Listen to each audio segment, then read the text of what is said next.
మాట వదిలేసేయండి. లూజ్ అంటే అది కూడా లేదు, అంత బిగువుగా పట్టు టైట్గా ఉంది. ఏంటి నువ్వు ఉన్నావు కదా, ఏదైనా ఎంటర్టైన్మెంట్ కామెడీ ఉంటుందని ఎక్స్పెక్ట్ చేశాను, లేకపోవడం అడ్వాంటేజ్గా ఫీల్ అవుతాను. ఆ ఆలోచన రాలేదు ప్రియదర్శి ఉండి, అంత టైట్గా తీసుకుంటూ వెళ్ళారు. ఆ సిలిండర్ ఇంకా సీనియర్ ఈయనే ప్రధాన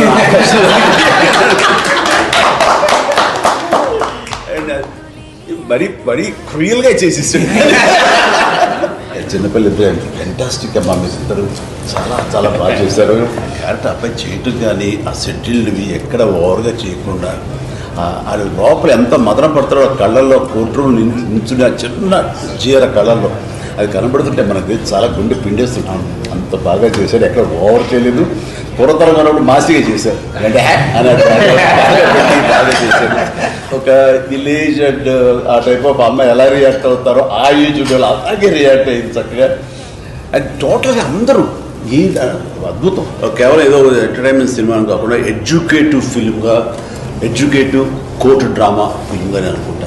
నేను మా ఇంట్లో డిస్కషన్ అనమాట, ఇది ఠాగూర్ తర్వాత ఇంత డిస్కషన్ వచ్చింది పొలిటికల్, అంటే ఒక పొలిటికల్ మూవ్మెంట్ లాగా, తర్వాత కరప్షన్ మీద సొసైటీలో అవేర్నెస్ కోసము. And then suddenly everybody's talking about law and educating people with law. అంటే దీంట్లో ఆ డైలాగ్ చాలా మంది మాట్లాడుతున్నారు అనేది, ఇది చదువు రాకపోయినా చట్టం మాత్రం తెలియాలని. చాలా మంచి సినిమా. అంటే వాట్ ఈస్ దట్ లాస్ట్ లో మీరు టేక్ అవే ఏమి ఇచ్చారు, ఏంటి what the message have given అంటే ఇది స్ట్రాంగ్.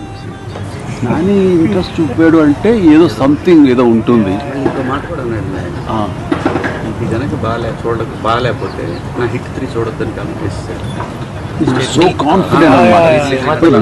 అలాంటి వాళ్ళం కూడా నాని ఉన్నాడా, ఈ నాని ఇందులో ఏంటి అంత ఇంట్రెస్ట్, ఆయనకున్న టేస్ట్ డెఫినెట్లీ ఏదో ఉంటుంది మ్యాటర్, అయితే ఆయన ఓకే చేయడు, ఆయన పార్టిసిపేషన్ ఇందులో ఉండదు అన్న అన్ని ఫస్ట్ అట్రాక్షన్, ఫస్ట్ డ్రైవ్ చేసింది థియేటర్లకు వచ్చేలా చేసింది నాని అనుకున్నాను. ప్రేక్షకులు థియేటర్లో చూడాలి, they should have that experience of being watch in the movie.